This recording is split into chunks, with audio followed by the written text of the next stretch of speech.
Hi, I'm Professor Beck Strah. And I'm Producer Britt. I'm Professor Jackie Helfgott, and this is Prison Breakdown. 2, 3, break!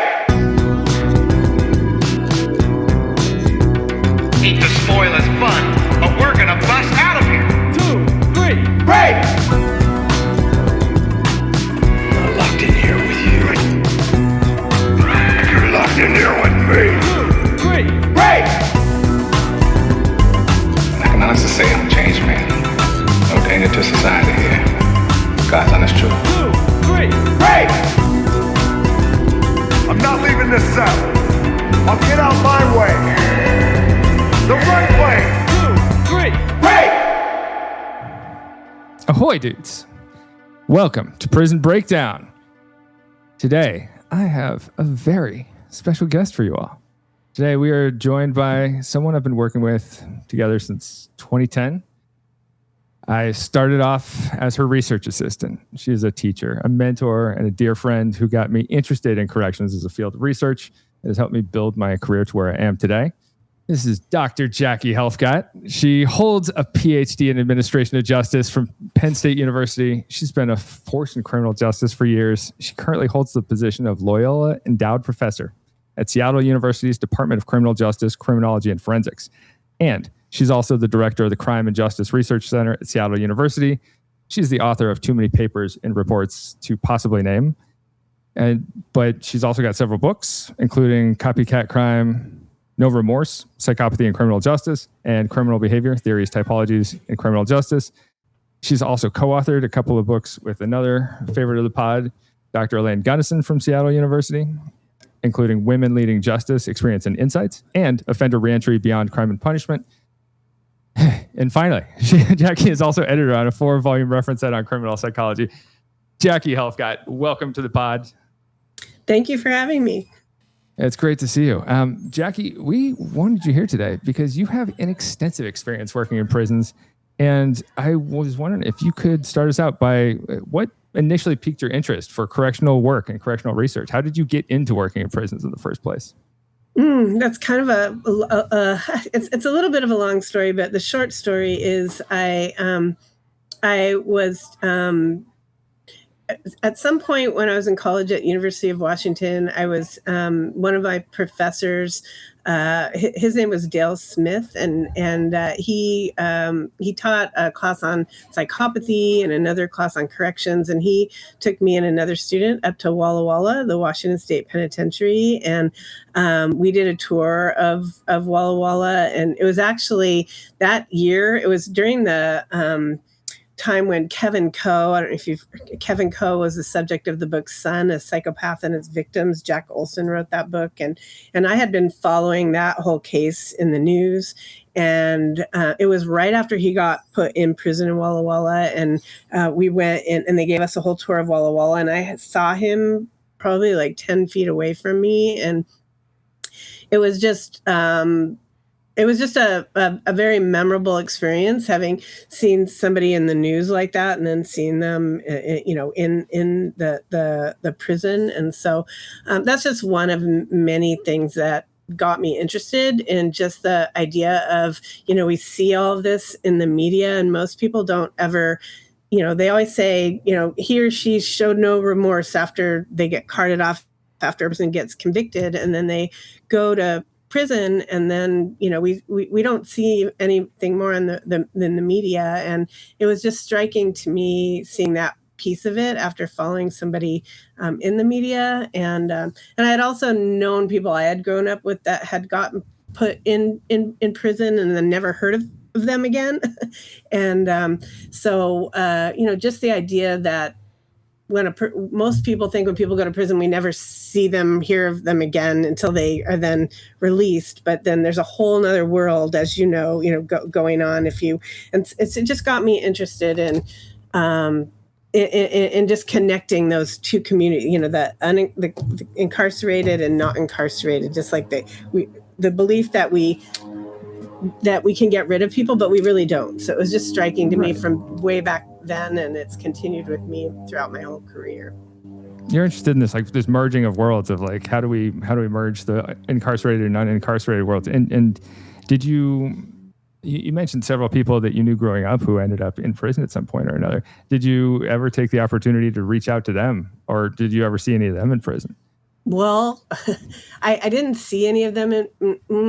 Actually, there were people that I knew growing up that I would see people that I knew they knew. I actually had situations where I had to talk to the superintendent about it and programs that I did, because you have to tell if you know someone. So I didn't actually see any. Well, maybe that's not even true. I probably did see people that I knew, and I actually had somebody in a program that I did who was a roommate of someone I grew up with, who I ended up having to talk to the prison superintendent and make sure everybody knew what was going on. So I have, yes, and I've also, the other thing that, that I also take my graduate students. You may have been on this tour. I can't remember if you did the tour when you were a graduate student, but to the Special Commitment Center at McNeil Island and to the Sexually Violent Predator Facility. And I was going through that. Do you know? And okay, well,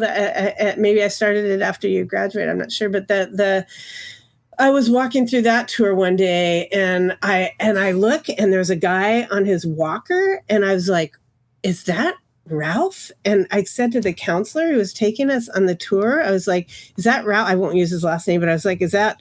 And he said, "Yes." And I'm like, "That was my landlord for all the years that I was in college." And I didn't even, I rented from him for like 6 years, while I was in college, and he was in the Sexual Violent Predator Facility many, many years later. Wild. And he ended up dying in the facility. But there's there's a lot of other things in my life that, a girl across the street from me, she was the younger sister of a friend of mine who was one of the Green River Killer victims. And, one of my first boyfriends, his mom got stabbed to death, and he found her body. And so there's been, when I was, my brother, my little youngest brother had a friend who, the mom, his mom rented to someone and rented a room in her house, in her house. And she came home one day, and her son was hung in a closet, and he was 5 years old, and he got murdered by this person that was a tenant in her house. So there's a lot of experiences that I had that brought crime, that made crime very real. And it's always been interesting to me, like seeing the media mediated crime that we all see, in the news, but knowing the reality of it. And so anyway, all of that has made me interested in prisons, but mostly the idea that crime is actually normal. Crime is an everyday experience that a lot of people, it seems like from the media, we tend to think that it's like this, it's in the movies, but it's much more normal, at least from my experience. Even violent crime, is more normal than I feel that is talked about. And making,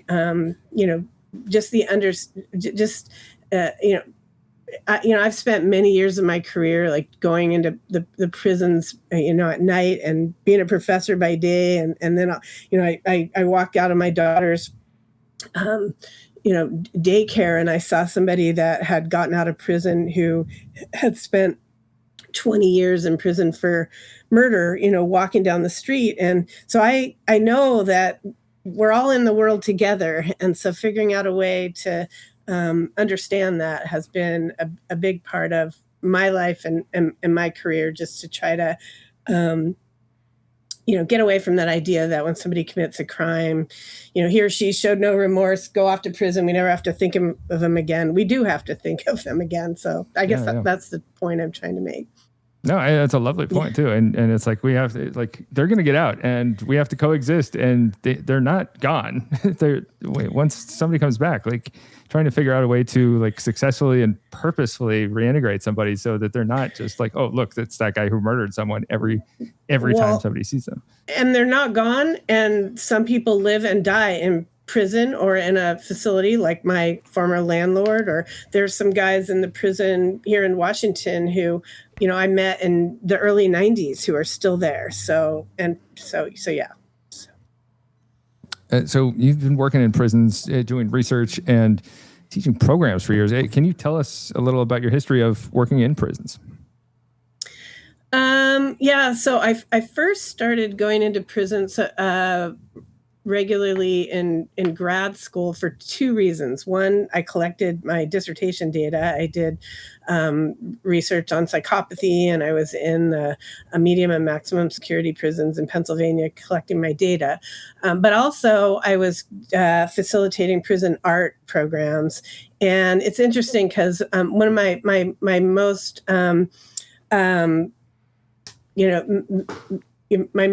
the prominent mentor in my life is Professor William Parsonage from Penn State.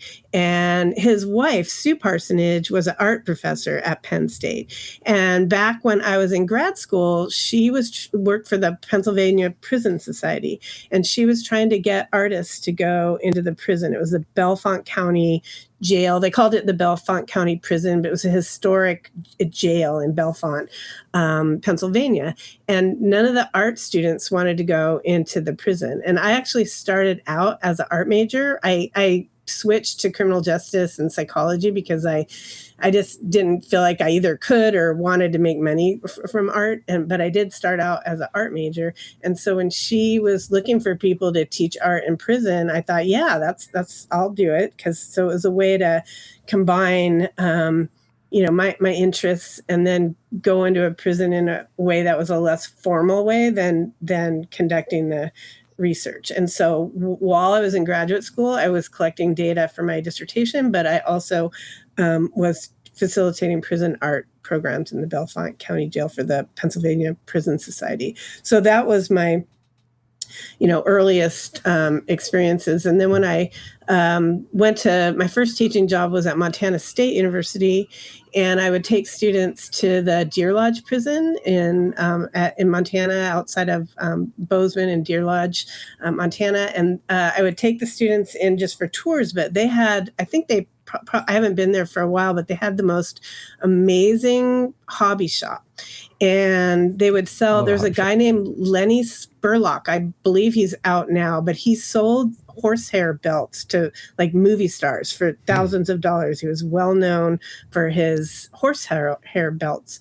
And so I actually had that was my very first year teaching. And I had this, students actually went to the hobby shop, and I have old VHS video cassette of this where they went in and they interviewed Lenny Spurlock about the hobby shop. And because at that time they would have the people in prison, some of them were allowed to work in the hobby shop while they were still incarcerated, and it was a public hobby shop. So I did that for that first year. And then when I came to Seattle U in 93, I actually took that. I haven't done this since then, but because it was like we drove all the way to Walla Walla. I think we left at 5 a.m. But I would take students to tours to the prison. So I don't remember what year we went. Well, it was right before Charles Campbell was executed. I know that because they took us into death row, and I believe he was executed in 1994, and it was a week before he was executed. But I was teaching a punishment and social theory class, and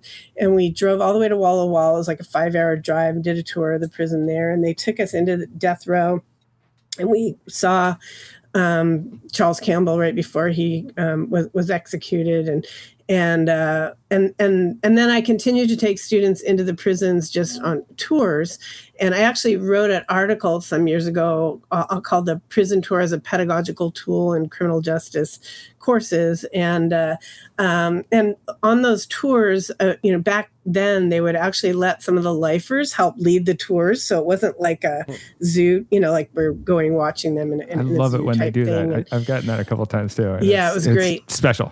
Yeah, but I also around that time became a volunteer sponsor for the Concerned Lifers organization, and I started to. And there's a whole story behind why I started doing that. I don't know, but I did start doing that, and then we started out of the conversations with the lifers, started a program called the Creative Expressions Project. And I would bring in artists and poets, and we did things like poetry slams, and we would make ceramic. We did one project where we made a bunch of ceramic faces, and then the guys took it in a hobby shop and made this giant like devil type statue, which I currently have in my office, like putting together all the faces, and we got grants for like Seattle Pike Place Market, Pigs on Parade. We got a grant and got one of the giant pigs, which it was all, I can go on and on about all the experiences bringing in art supplies into prisons, but we brought in this giant pig that was like a Trojan horse where somebody could hide inside of it. So it was like a huge thing to get that into the prison, but they ended up calling that the bead sow. They put 80,000 beads on the pig, and it then came back out and was sold, and it's in the Pike Place Market Pigs on Parade book, and it was sold to, I believe, the Silver Cloud bought it, and because I've recently discovered it at the Silver Cloud at South Lake Union, and I took a bunch of selfies with it because we united after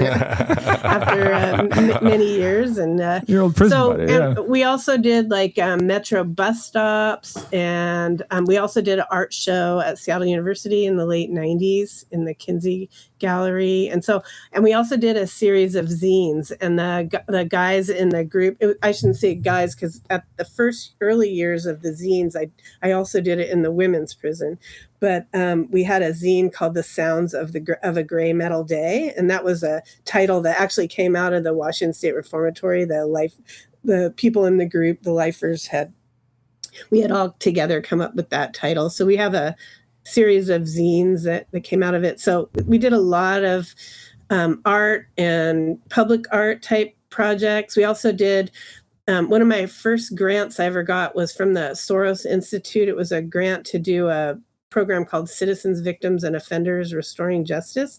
And it brought together victims and community members and people in prison. They were surrogate victims, but I had 2 grants to do this. They were 12-week seminars bringing together victims, community members, and it was called Citizens, Victims, and Offenders. I know we don't like to use the word offenders anymore, but back then we did. But sure, it's a restorative justice program. That was the idea, right? Yeah. But anyway, as part of that program, I was also doing the art program at the time. So some of the guys were in both programs. And so there was a woman whose daughter had got abducted, raped, and murdered 43 years prior. And she was in this program. And some of the guys wanted to help her. And so they created murals that were dedicated to her daughter. And they were installed in the High Point Community Center in West Seattle.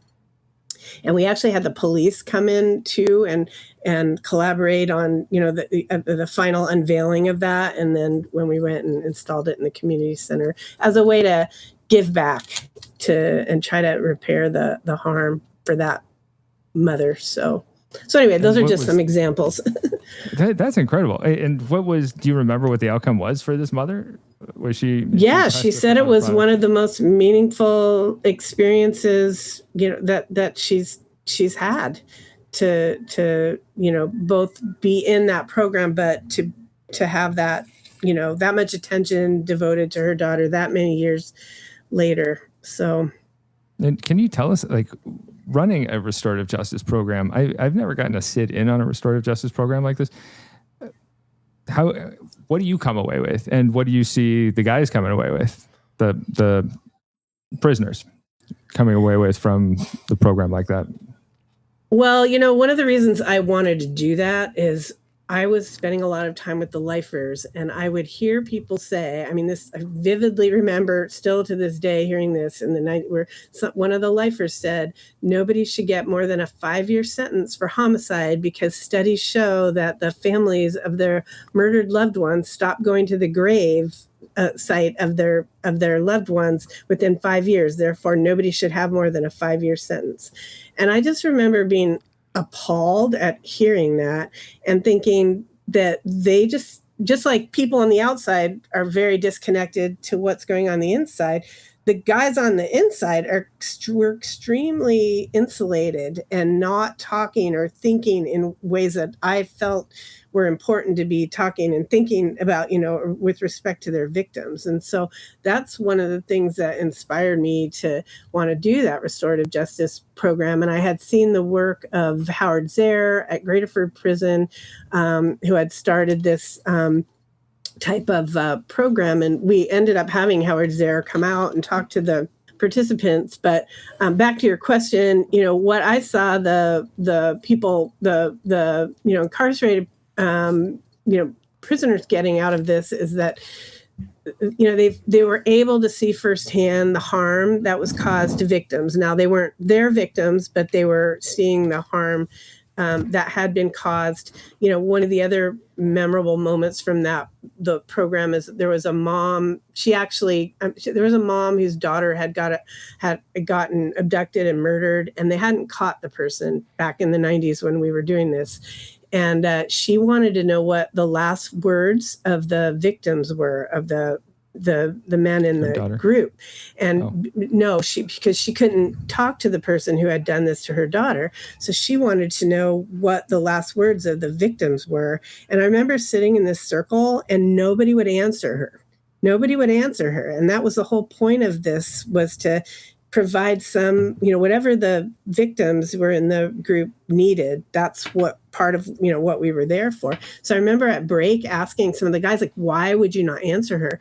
And they said because they didn't want to harm her even more, and they weren't sure whether they should say it. And so we ended up talking more through that. And actually that person, that was a cold case. The person actually just did get caught recently in the last couple of years. But whoa.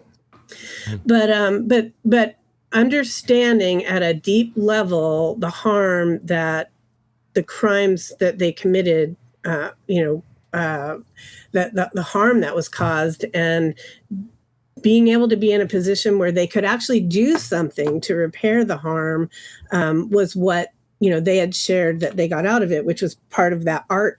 The being able to do something. Because the other thing that the guys would tell me is, I had people that I had knew for many years who, and they had been accused of not showing any remorse. And we would talk a lot about that in that program. What does remorse look like for the victims? Like, what do you need to see from people who have committed the crime? And I had people telling me that, all the way from, there's one person that got put in prison at age 16. He ended up getting out in his 40s. But he said that his attorney, when he went to trial, told him not to show anything because he just, that was part of the trial process. And then when he got put in prison at age 16, then he was, had to fend for his life, and then being in a men's prison, it's not like there's a lot of opportunities to talk about your emotions and your experience around everything. So this was this program was a safe space, safe as could be, to try to talk about some of that. So that's what they had said. And I've published some articles that show some of the results of that program, but just having opportunity to share the impact of the harm in ways that are not usually possible, and thinking about being able to discuss concrete ways to repair that harm is some of what they got out of it. Yeah, that's an incredible opportunity for both parties, for like both these like surrogate victims and then the guys themselves. And for anyone uninitiated, can you talk a little about like what goes into these restorative justice programs? Like, what exactly is the format? What are people for that program? Well, there's all different kinds of restorative justice programs. I mean, that program was a prison encounter program involving surrogate victims, because at that time, the Washington DOC didn't allow the actual victims. There was one person. I actually had a developmental committee, including 3 lifers who helped develop the whole thing. So I had leaders from the victims advocacy, victim services community. I had lifers. And people from the Washington DOC who helped develop that whole thing. But so that was just one of many types of restorative justice. I mean, now Washington DOC has, I know they have like a amends letter writing type of bank where if somebody who wants to make amends and can't connect with their with their victim, that they can write a letter and it will just sit in the bank and until the victim, or if the victim ever wants that type of contact. And I know there's also victim offender mediation now going on that through Washington DOC, and that they have training through the National Institute of Corrections. And so now there's a lot more of it than when I did that program. Was the late 90s, early 2000s. And it was not getting the same kind of support as restorative justice programs are now. I think, one of the things that happened after 2020, was a lot more openness for restorative justice types programs. Back in the 90s and the early 2000s, I would go to conferences and present on this program, and I would have judges in the back row. I just remember vividly shaking their head, or people telling me I was too much of aligned with the convicts and not enough with the, there was always that kind of, and in what ways were these restorative justice programs going to be harming the victims? And I learned a lot from that experience about how delicate prison encounter programs are, for example, for domestic violence victims, for sex crime victims. I mean, there's so many boundary issues that you have to take into consideration. So anyway, that's totally. But anyway, there's that was just one of many types of restorative justice programs. And I went on to teach. I taught a class called Restorative Justice Behind Bars in 2012. And one of the things I'm working on now, and that was actually in on Como News, and some of the guys that were in that class actually have gotten out. And I met one recently at a big summit event at the prison, and he had taken that class in 2012, gotten out, becoming involved in restorative justice out in the community, and is now working in a nonprofit organization and working around those issues. But one of the things I'm working on now is to try to start a prison education program up at the Monroe Correctional Complex, and we're planning to relaunch that class again in summer 2027. The restorative justice course that you're referring to? It's called Restorative Justice Behind Bars, yeah. That one. That's incredibly cool. I've always wanted to be part of one of those, even just like a fly on the wall, like witnessing some of it. And it like, there's so much I can show a class, but without actually being part of it and party to it, I feel like I'm missing a piece of it. I'll tell you, and I don't know how much of this is because I was actually pregnant in the in the end of this, and in the prison. My daughter was born, and she was a month early, so I was in the prison the night before she was born. But the only time I've ever cried in a prison was in one of these restorative justice sessions, because for a couple reasons. One, hearing stories of like a 21-year-old that had 3 strikes, and then hearing stories of from a mom whose daughter had gotten shot at age 17, in the head, executions, and hearing those kind of stories, it's definitely very impactful to hear those types of stories for me as a facilitator, but for everyone to see the photos and to hear the actual stories. And has it made you, like, I guess, have your experiences working in prisons made you like more sympathetic to people behind bars over time, or how has it affected and impacted your perceptions and like your dynamics with them? It's made me more sympathetic, but at the same time, I recently did, even though I've been doing these work in prisons for all of these years, I recently took the Inside Out Prison Exchange program. I recently took the 40-hour training. And with Lori Pompa and all the formerly incarcerated coaches, and it was a great training. But they asked us a question, like, is there anything that bothers, anything unresolved or something? I don't remember the question, but something that bothers you. And my answer was, it still is difficult for me to reconcile how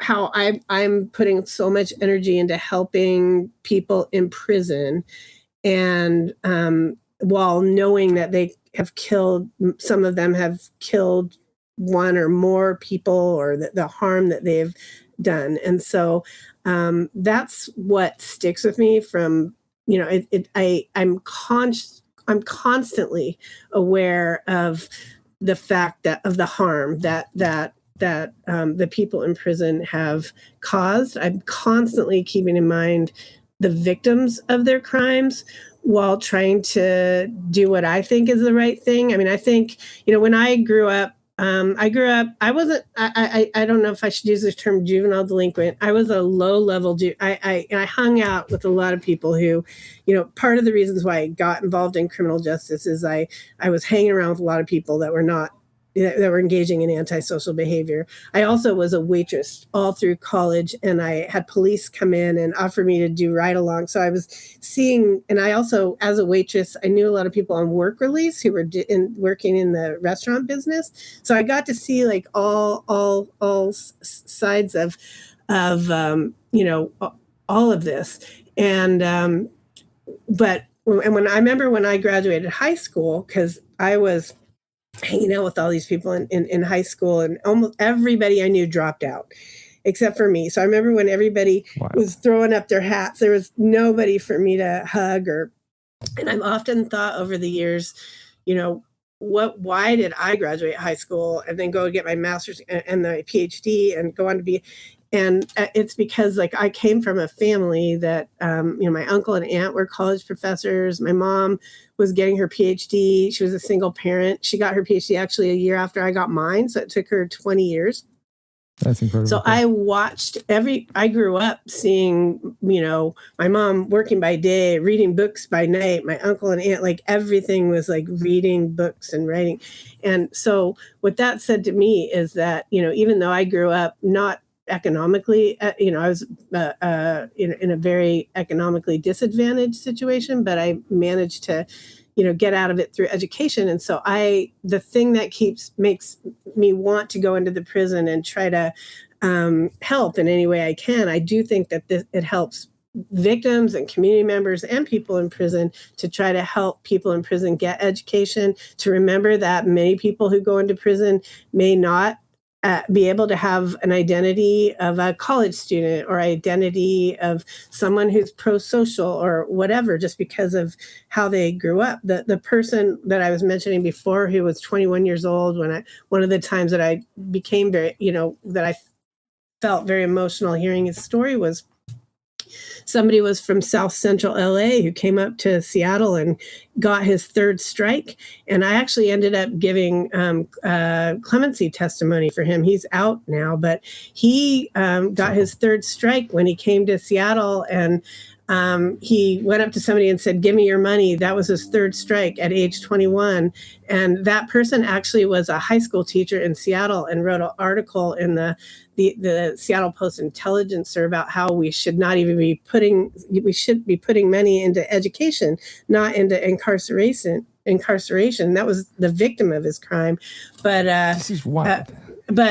So anyway, I back to, I know this is a long way of answering your question, but I always keep victims and the harm in mind, while remembering that not everyone has the advantage of having a pro-social identity. Not everybody has the advantage of knowing how to, of knowing what can come from reading a book or going to college or doing art. I've learned more about people who are, I've learned more about crime, and I've learned more about prisons painting murals than I ever have asking interview questions for research.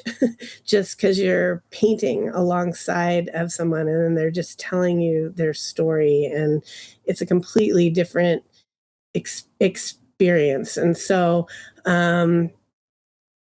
yeah, I mean, if there's anything I've gotten out of all these experiences, is that we are all human, no matter a person who's unfortunately, killed multiple people or even engaged in a sex offense. I mean, that's the whole other one. Like that, I've had conversations with people with the lifers, and I've asked them point blank, I'm like, why are you, trying to, run out this person who's a sex offender when you've murdered somebody? Why are you Why are you so much better than hierarchy? him? Why are you? How is that? And it's really interesting.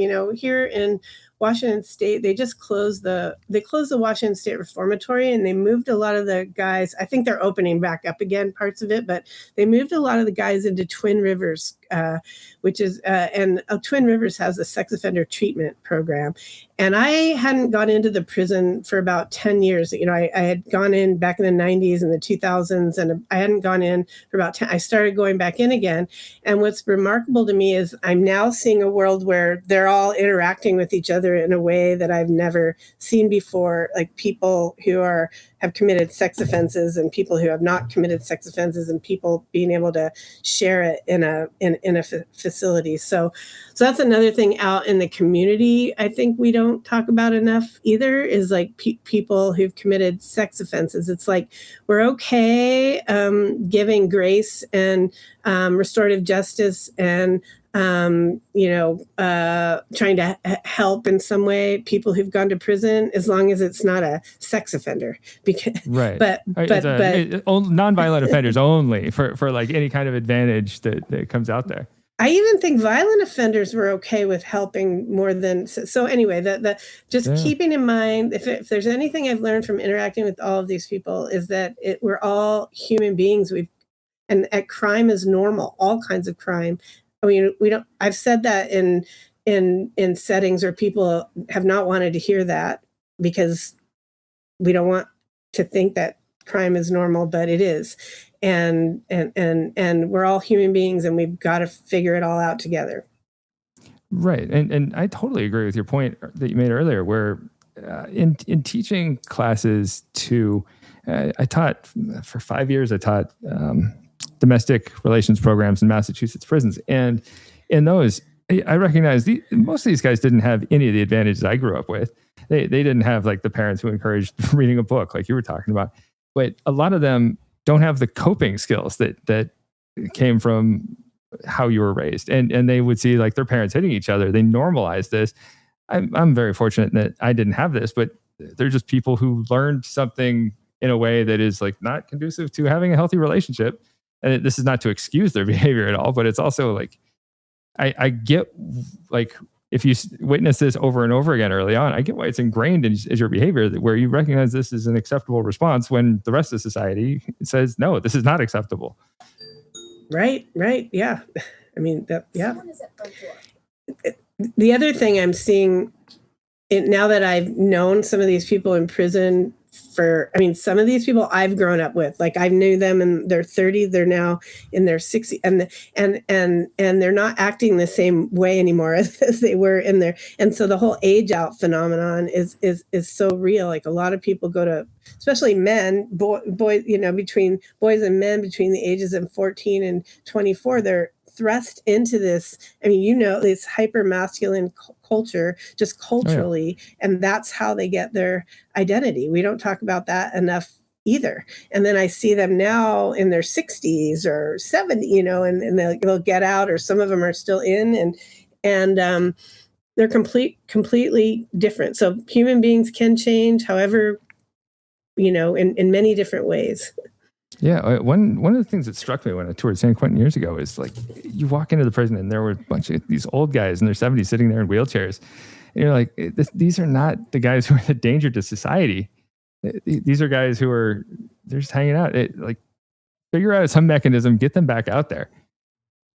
Yeah, well, some may still be, but they may be a lot less harm, Yeah, absolutely. And nobody should be doing sentences that are like so long that they're waiting until people grow old and die, because that old guy who's on his deathbed is not a threat. Right. Now, can you tell us about your teaching methods? Like, what kinds of art do you focus on in the prisons? And can you tell us about the types of art? You mentioned like ceramics, you mentioned murals, you mentioned you go into Jackie's office and the first thing you notice is prison art everywhere. I remember there's a drawing of Tupac that somebody has that I drew that one. I actually drew that one's one. Great. That was made out of pointillism. I got a story on that one because I drew that inside the prison. I started it, and it was a drawing of the Rolling Stone cover of Tupac, which has Thug Life tattooed on his stomach. And I thought that would be a cool drawing to use to we used to all take turns with whatever we were good at, the guy, the guys, and then the volunteers that would come in. And so I did one on pointillism, and I did that of Tupac, and I started it in the prison and finished it and tried to bring it back in. And then the officers wouldn't let me bring it back in because it said thug life on it. But no, we did all kinds of, like I said, we did the zines. I also got into it one time when they said I was bringing tattoo designs into the prison, but it was a tattoo. It was a drawing of a guy's tattoo on his back from inside the prison, and it had come out. So there's all kinds of stories of doing the art because it was funny because I used to bring I had permission to bring all these different supplies in. I'd bring in like kids scissors, and then I'd go into the hobby shop and they'd have saws in there. So they don't have the hobby shop anymore, but at that time they had the hobby shop, and we did all kinds of projects. We did like I said, the Pike Place Market Pigs on Parade. I have a lot of photos of that being made, and we also did a library of murals that I recently took my class. We have a new practicum course called Concrete Conversations, A Journey into Prison Life that I started it last fall and brought a group of students up into the prison to talk to the Black Prisoners Caucus and the lifers. And then they gave us, DOC was great. They gave us a tour of WSR and the minimum unit. And these murals were still in the visiting room. We did a library of murals for the children in the visiting room. And I hadn't known what happened to them, but they're still in the visiting room. But the reason that we did that library of murals is one day when I was going through the scanner, there was this little girl, and she was like it was visiting hours, and she was in this beautiful little dress, and she probably was maybe 4 years old, and she was trying to go through the scanner, and she would go up and then she'd get scared and start crying and run back, and the officers were trying to coax her through. Her mom or whoever was taking her through was trying to coax her, and she would go back, and she would try to go, and then she would just start crying, and then she'd go back, and then and it took her probably like 8 times to go through that scanner. But I remember that day I went into the program and we talked about, what can be done to have the kids feel better, about the going into the visiting room. So we did this, the guys thought it'd be good to do like a big library of murals that are now hanging in the visiting room. So we did all kinds of projects. We did poetry slams where we brought in local poets, and we did poetry slams and all the public art projects, and then projects for the prison, just all kinds of things. And do you write poetry yourself? Did you do any of these poetry slams? I'm not much of a poet. I belong to the Seattle Urban Sketchers. That's what I really do more now. I do pen and ink and watercolor, and I used to paint murals back when I was a teenager. So I was just, but no, I'm not much of a poet, but I do have some creative writing things that I did in the zines that we did. I had one story I wrote. It's called Of Forests and Prisons, and it's a whole story about collecting my doctoral dissertation, how I'd have to wake up every day and go into the maximum security prison when my roommate was getting a degree in forestry, and she got to go and collect samples in a forest. And I remember, and just, it was a whole story of thinking about why the heck would I do that? Right. Yeah. Your lives are so different. You're on like the same track to get your doctorates and could not be less alike. Yeah. On urban sketching, one of my favorite Jackie memories is you and I went to Amsterdam years ago for a conference in 2014. And we sat there with Dr. Elaine Kennison, and we're sitting there at the entrance to the red light district, and you were sketching up a storm and getting all these outstanding sketches. I hope you still have those. Oh, I have that. Yeah, I did a whole sketch of the red light district. Yeah, because we couldn't take photos there. So yeah. Right. Yeah. They let you walk through and check it out, but it's not something they let you take photos of. Yeah. So I want to ask, what elements of working in prisons have been least rewarding for you? Have you ever had any bad experiences in your time there, and anything that you walked away and thought like, why am I still doing this? Any kind of crisis that it evoked for you? There's a lot of times like I said to you, like, why am I should be working with a victim organization, although I did do this stuff with victims too. But I guess the most one of the most disappointing things that the most disappointing things I've seen are people get out and go back. I mean, I had one person once in the 90s, he was supposed to speak in my class. He was one of the lifers who they had let, he was a leader in the lifers, and they had let him give a tour of the prison, and he went to get out. And I actually had talked to his federal and state probation officer. I had talked to the superintendent about him speaking at Seattle U, and I had lunch with him and got him ready to come speak in the class. And then I get a call from him, and he said he couldn't be there. And then next call I got was from a homicide detective. And the homicide detective, who then later became a friend and used to come in and teach in my do guest lectures in my profiling class. And there's actually a documentary made about this whole story, but that was one of the most disappointing times to know that this person who had so much promise, who was top of the hierarchy in the prison and had so much promise, get out. And then I think it was a couple months. And then he ended up at that time allegedly killing someone, going on the run for 2 years. He ended up getting caught and getting convicted and then reconvicted. And then I actually hadn't seen him. I'd seen the homicide detective, for many years. And then there was the documentary, and I hadn't seen this person for years until recently, till last year. I brought my class up, and he was back in the prison, and he had been in the prison, but I hadn't seen him. He had got transferred back to this prison, and he actually apologized to me in front of my new class that I brought up, and said that, and told the whole class what had happened and what his experience was at the time, how he just couldn't do it. He had gotten in with the wrong crowd, so that's a disappointing story. I know other people that got out and then died, like from an overdose. And so seeing people live so many years in prison and then have a chance to get out and then go back, and then having to see them maybe never get out, that's the hardest thing. Or I know somebody else who was another leader in the prison who ended up getting out in his 70s or 80s maybe, and now I just heard he was on hospice. And so I don't know, just what's the saddest thing for me. I mean, the saddest thing is the harm to the victims, but the next saddest thing is that a person would have to live their entire life in prison.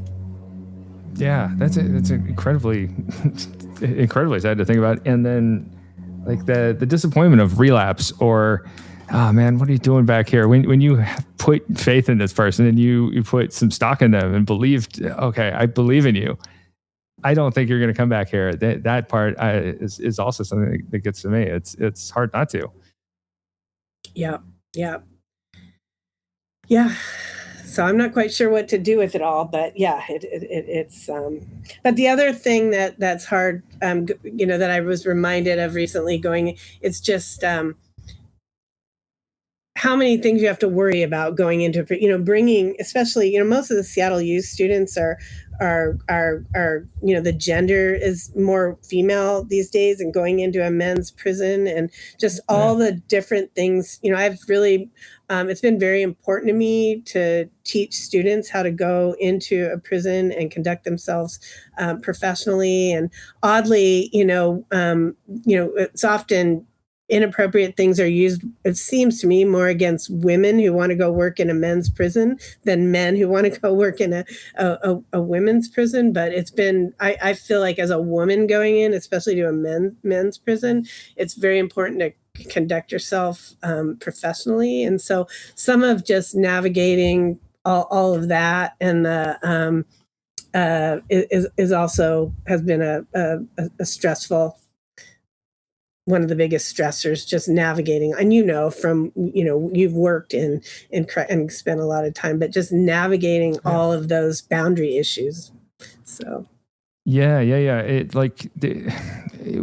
Working recently, I taught a class last year in a women's prison, and somebody yelled something out like, "I'm not an officer anymore. I can't and don't handle anything in the same way." And so just dealing with it and trying to diffuse things in the academic way and just put a damper on it. Let's keep it appropriate. Yeah. But also how to be human with somebody while also making sure you have that necessary professional corrections, boundary that you need to have in a correctional facility. Yeah, I'm not a robot, but I'm also like, I'm not here to try and pick up anybody. And like, let's put a kibosh on this right now. I also want to hear about you. You mentioned at the beginning of your career, working on your dissertation, going into prisons and researching psychopathy. And you've made this career as a scholar on psychopathy and criminal behavior. And for the uninitiated, psychopathy is people. Researching psychopathy is researching people who have extreme impairments in their ability to empathize and impairments in their ability to value the feelings and the well-being of others. Can you tell us a bit about how your research in psychopathy has intersected with your work in prisons, either from your dissertation or even after your dissertation, if you've had more experiences with that?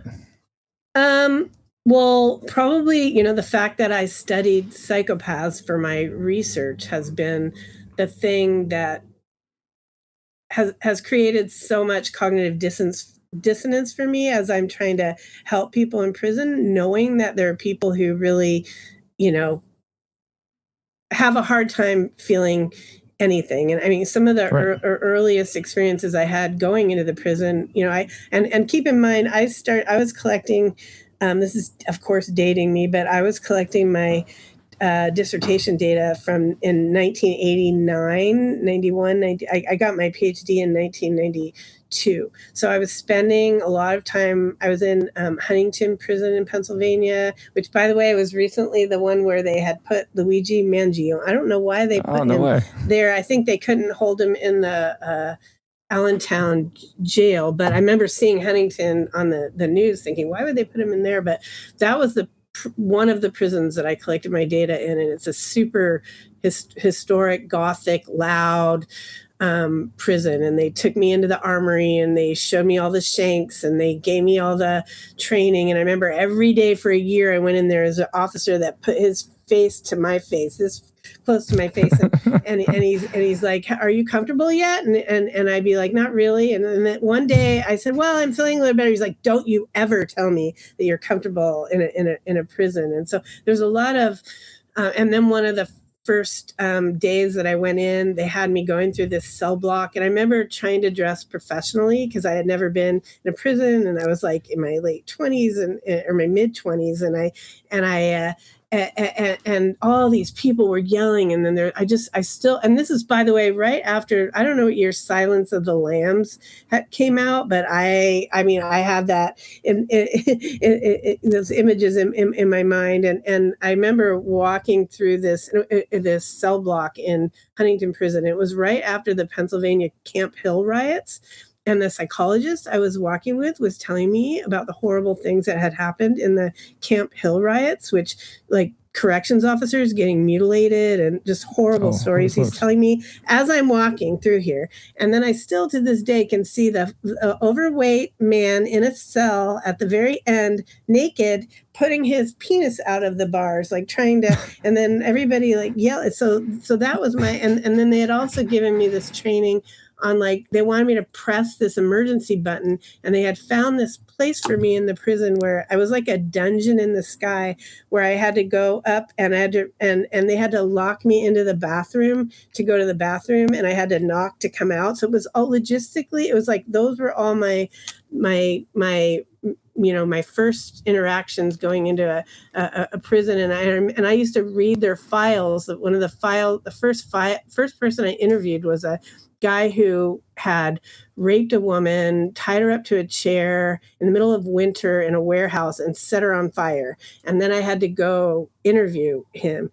And so I was interviewing like the worst of the worst, for that particular study. And so, and of course, I continued to study psychopathy and teach a psychopath class. And I once had somebody in one of my prison programs who was the subject of one of Jack Olson's books. He's who had written Son, the Psychopath and His Victim. He's written tons of true crime books. And that person, and I won't say his name, but he was the subject of one of Jack Olson's books.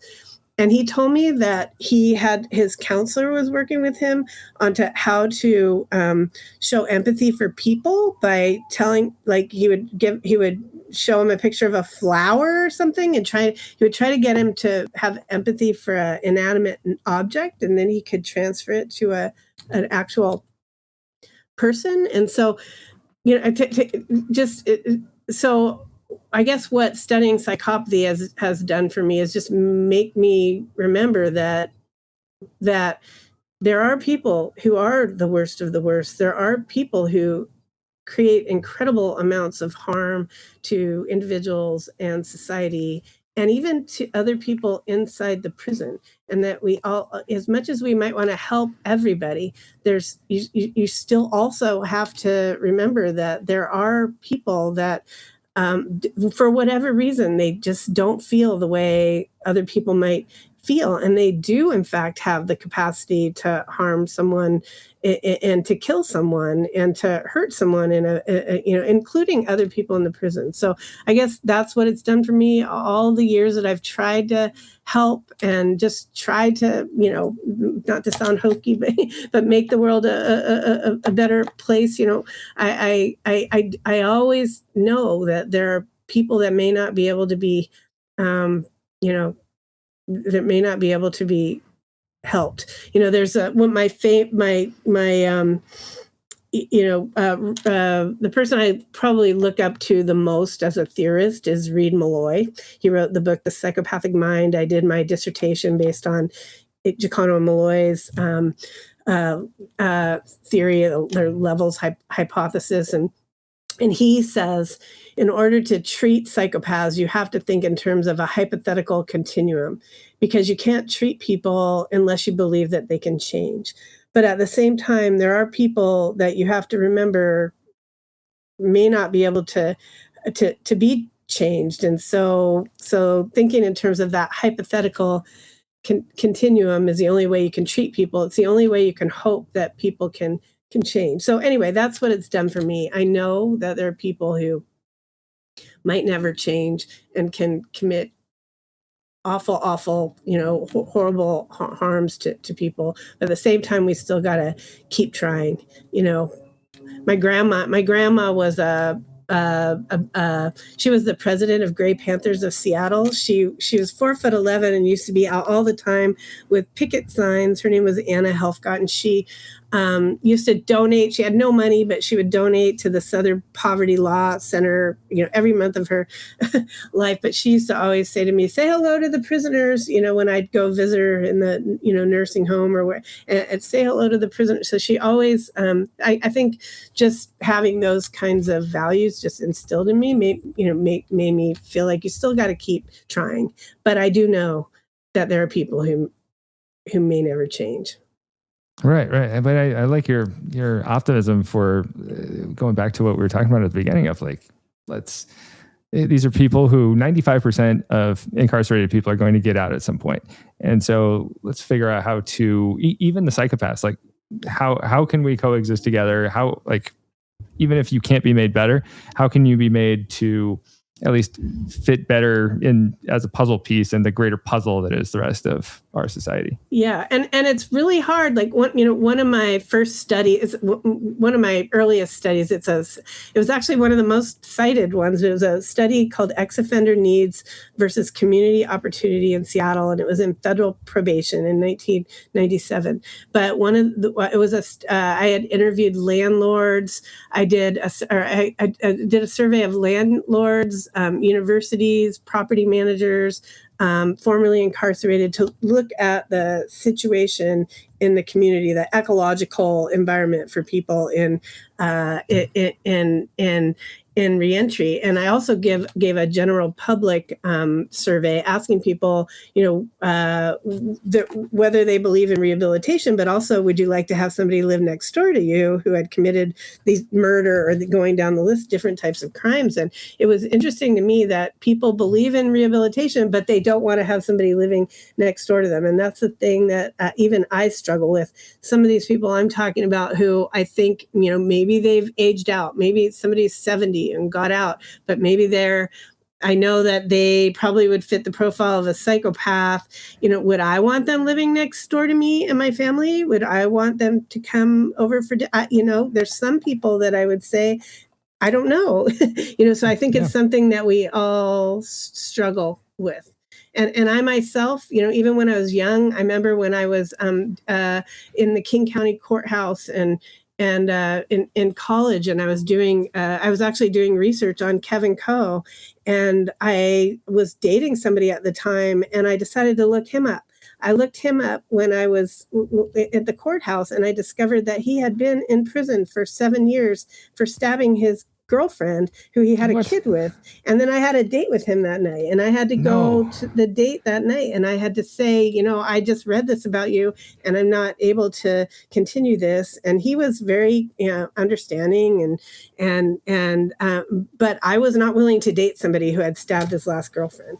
So I mean, those are whether we want to have somebody to live next door, to us, or date somebody who has engaged in a domestic violence. I mean, those are things we need to struggle with as human beings. Right. So I can understand why he didn't lead with that in the relationship, though.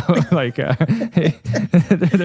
he was understanding in the end. But yes, imagine flirting with someone like that. Like, so, you ever been stabbed? I actually liked him a lot. It was sad. It was sad, to the whole thing was sad. But I think about it a lot because it's, again, that example of, okay, we maybe believe in rehabilitation, but how much do we really embrace that? And if we're not willing to have somebody live next door to us, if we're not willing to give people chances, then how are we going to make it all better? Because if we continue to have sort of an outcast, have people, keep people in these outsider identity roles, that's what perpetuates, the problem of crime.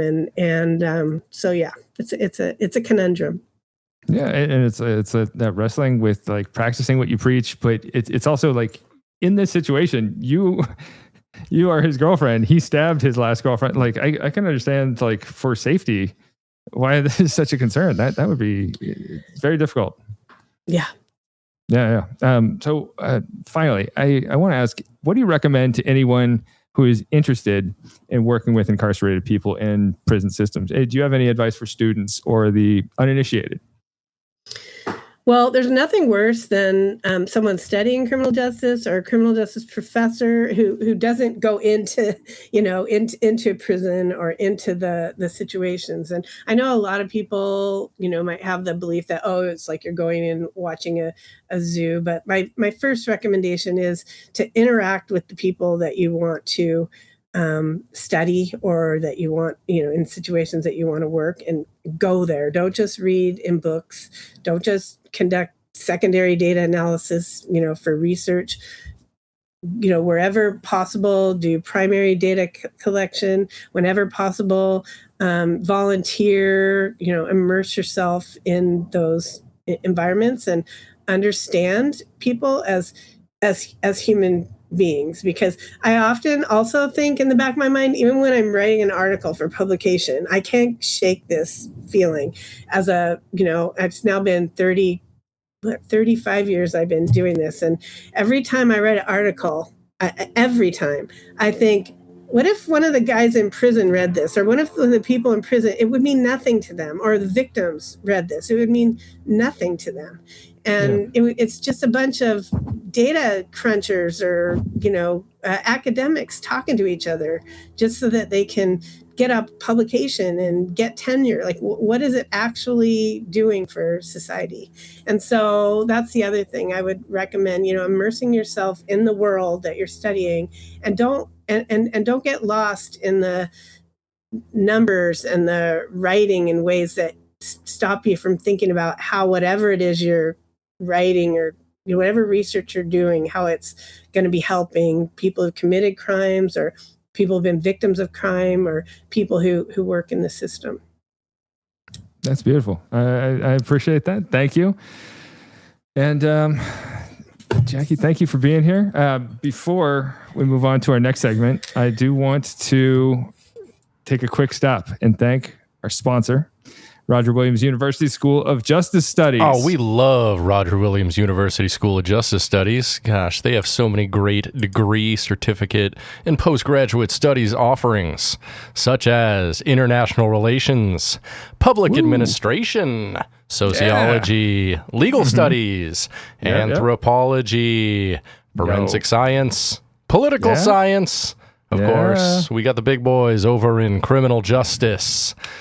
And my personal favorite certificate offering, leadership. Our favorite. Yes. Our favorite ship. Our favorite ship. Only ship I sail, baby. Thanks you for sailing that ship for us. And thank you, Roger Williams University School of Justice Studies, for being our beloved sponsor. Indeed. Now, shall we move on to our favorite segment? I think it's time for a movie minute. Movie minute. Movie minute. 60 seconds with producer Britt to talk about movies. Let's put 60 seconds on the clock. So last time, Judge Strah here sentenced me to watch Escape Plan 2 Hades after sentencing me to watch Escape Plan 1, not Hades, the week before. So Escape Plan 2 Hades is a 2018 film directed by Stephen C. Miller, best known as the director of the 2012 remake of Silent Night, Deadly Night, and written by Miles Chapman, whose only credits are for Escape Plan 2, and guess what? Escape Plan 3. Oh, good. Yeah. So the movie continues the story of security consultant and professional prison breaker Ray Breslin, as played by Sylvester Stallone. He is top billed in this movie and appears opposite Dave Bautista on the cover, but the two of them combined spend maybe 30 minutes together in the movie. The actual stars of the movie are Huang Xiaoming as Shu, and Wes Chatham from The Expanse is Crimble.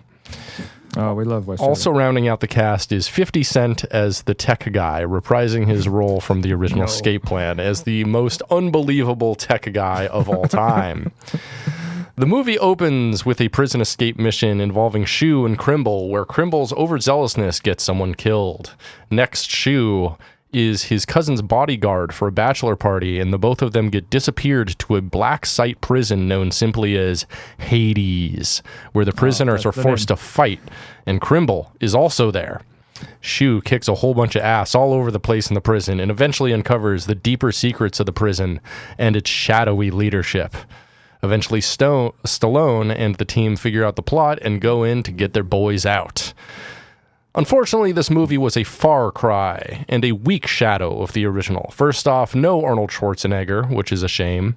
Also, Stallone and Bautista, although top billed, spend a majority of the time of the movie in an office. The plot was convoluted and stupid, the movie was too long, the fights were too shaky and stylized to see anything, and the color palette was far too blue. Really bad film. 1.5 out of 5 soups. All right. Well, I will not be watching that one. You shouldn't. Now, as much as I would love to sentence you to Escape Plan 3, I believe it's called The Extractors. I can't. I have to give judgment here over to Judge Helfgott, who hopefully has a good prison-related or crime-related film for you. I have two of my favorite psychopath movies that are somewhat. One is has a prison setting, but Primal Fear with Ed Norton. He's probably the best depiction of a psychopath ever. Just the very memorable scenes. And the best female psychopath movie ever is Linda Fiorentino in The Last Seduction. All right. Let's start with The Last Seduction, and then we'll assign you the Primal Fear the next week. All right, and we'll watch The Last Seduction. Ooh, there's a sequel too. Is there? I don't think to The Last Seduction. Yeah, I don't think I've even seen The Last that. Seduction 2. Oh my goodness! From 1999. I did not see that. Wow. Okay. I mean, if it's The Last Seduction, how do you have another Last Seduction? It doesn't make sense. Good question. Is Linda Fiorentino in that one too? No. Oh, okay. No, a whole bunch of people I've never heard of before. Well, producer Britt will be reporting back. And I want to say two thank yous. One, thank you again to our sponsor, Roger Williams University School of Justice Studies. And another thank you for Dr. Jackie Helfgott for joining us today. And thank you for sharing your experiences. This has been wonderful. I've known you for years, and I had not heard many of these stories, and it's exciting to hear about. Well, your podcast is great. It's an honor to be on Prison Breakdown. It's done a great job with this. Thank you. Oh, thank you. Dr. Helfgott, the honor is ours. Thank you. And I think that'll be it. Jackie, please do the honors and give us the saying. Lights out. Lights out. That's it. Lights out.